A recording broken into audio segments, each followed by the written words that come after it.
Welcome, fellow Stardust. Are you ready for a scare? I see you've come back for more. If you're new here, buckle up. And thank you all for joining me today.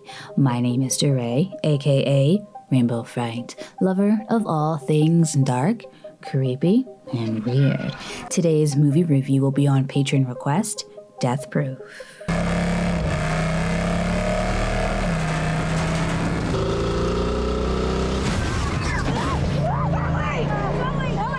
Thank you, Josie, for requesting this one. It had been a minute since I revisited it, and man, how I love it. Quentin Tarantino's Death Proof is the second movie in the double feature film Grindhouse. Robert Rodriguez's movie Planet Terror is the first film, although I think Grindhouse would have worked much better had Death Proof been the first film, because of how different it is, essentially having two short stories within this film. FYI, spoilers are ahead. Grindhouse was a flop at the box office, mostly because people didn't even realize that it was a double feature. The fictitious trailers directed by Rodriguez, Rob Zombie, Edgar Wright, Eli Roth, and Jason Eisner, I think had a lot to do with that confusion. Many people walked out of the theater as soon as Planet Terror's credits began to roll. However, these trailers were fun and they added to the Grindhouse feel, and actually two of them were made into feature-length films, Machete and Hobo with the Shotgun. Grindhouse was an idea that Robert Rodriguez had been sitting on for a while, and he had planned on writing and directing both films. He wanted to recreate the Grindhouse experience that came about in the 20s and became really popular in the 60s and 70s. With television being introduced to family homes in the 1930s, theaters were trying to figure out how to get people back in their seats. Thus, exploitation films were born. These films were popularized in the 60s when censorship became more lax and people were less shocked by cinematic taboos such as nudity and violence. The subgenres of these exploitation films include blaxploitation,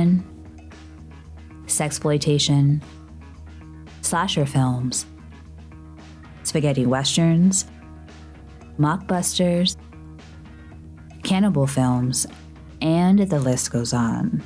Machete would be an example of a mexploitation film. So because Robert Rodriguez wanted to pay homage to these movies, the two feature films and fictitious trailers were all edited to look like older films with scratches, missing frames, and audio issues like the movies that were shown at grindhouses. Sometimes there would just be a few or even one copy of the movie, and that would get passed around from state to state, and the quality of that movie would be diminished with each passing of the hand. Sometimes the more scratched up and worn out a movie was, the more desirable they were for mega fans of this film category. Well, enough about the history of Grindhouse, which I could go on forever about. Let's talk about Death Proof.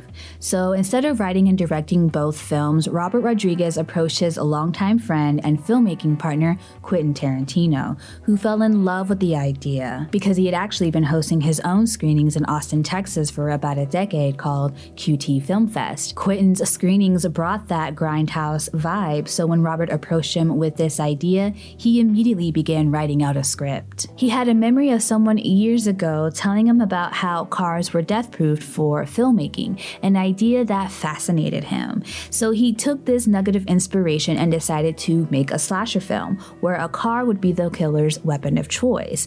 And in true Tarantino form, we get a movie that starts out slow with seemingly uninteresting conversation, then we get hit with some intense gore and violence. The first story with the first group of women takes place in Austin, Texas. I was a junior in college at UT in Austin going to film school when this movie was released, so seeing it in the theaters was a real treat. Being a huge fan of both Quentin and Robert Rodriguez, who was also born and raised in San Antonio and went to film school at UT, it was really cool to see my city featured in one of Quentin's badass movies. You could tell how much Quentin loves Austin by the way he was able to capture the spirit of it. it. Locations he shot at or that were mentioned in the dialogue were local favorites, but also were visited by tourists from all over.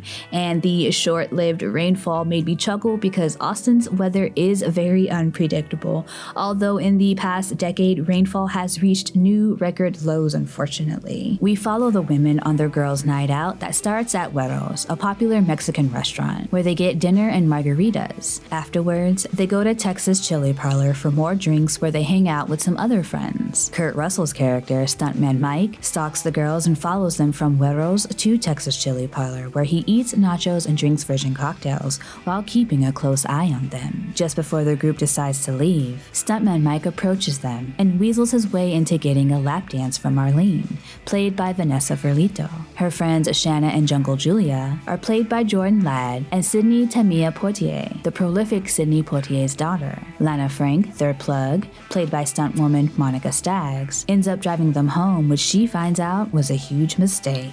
Before killing off our first group of friends, Stuntman Mike has his way with Pam, played by Rose McGowan, and shows her just exactly how his death-proof car works. She quickly learns that it's only death-proof if you're sitting in the driver's seat buckled up. You really need to be sitting in my seat.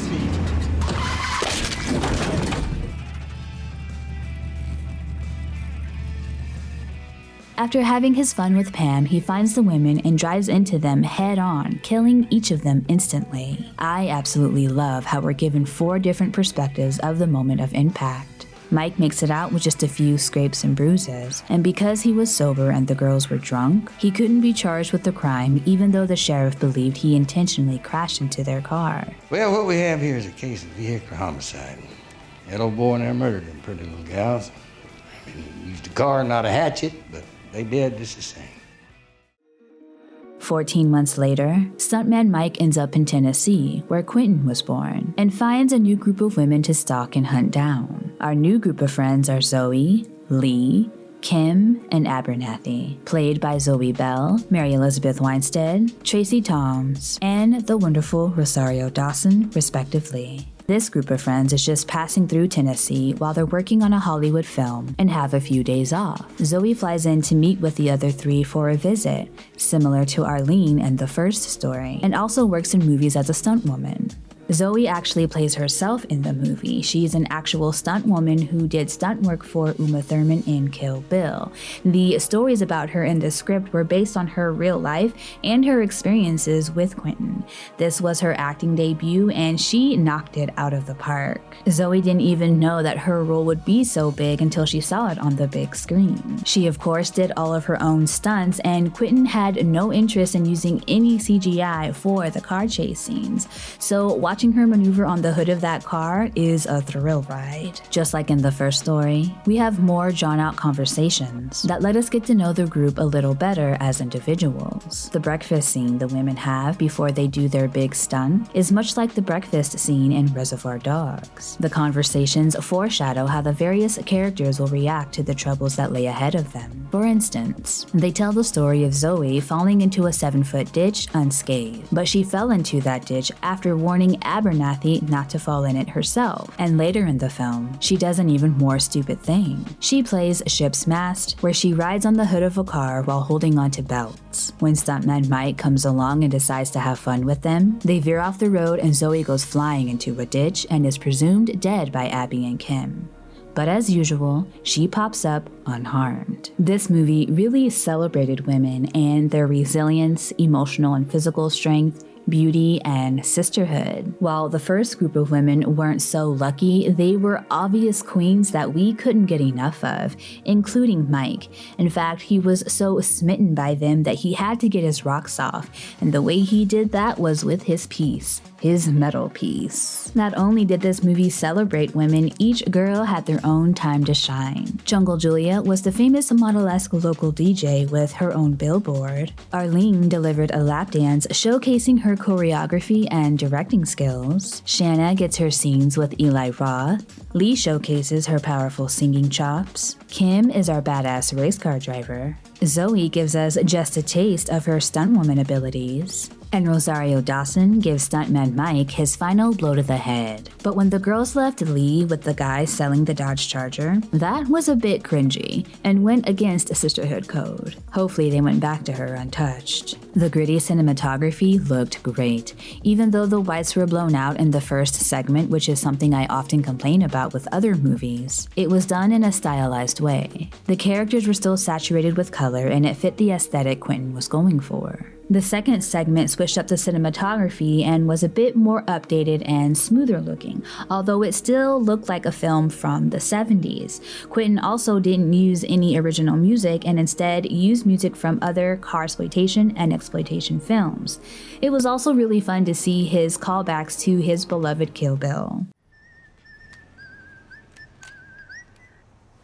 Yellow, it's me. It's really such a shame that Death Proof as well as Planet Terror were flops at the box office, but they have since gained cult followings and are appreciated and praised for their fondness of exploitation films. It is such a roller coaster ride with the perfect ending. I cannot help but giggle every time I see stuntman Mike get his ass beat. Death Proof earns 4 Rainbow Skulls out of 5, and you can stream it on Apple TV, Amazon, YouTube, Google Play, Vudu, the Roku channel, Plex, and Redbox. Well, thank you again for joining me today, fellow Stardust. I appreciate you being here with me. I'll be back soon with some more videos. So, if you haven't already, go ahead and hop on the Rainbow Fright Freight Train. And hit that subscribe button along with the notification bell. That way you'll get notified every time I upload a new video. I hope I see you next time. Peace.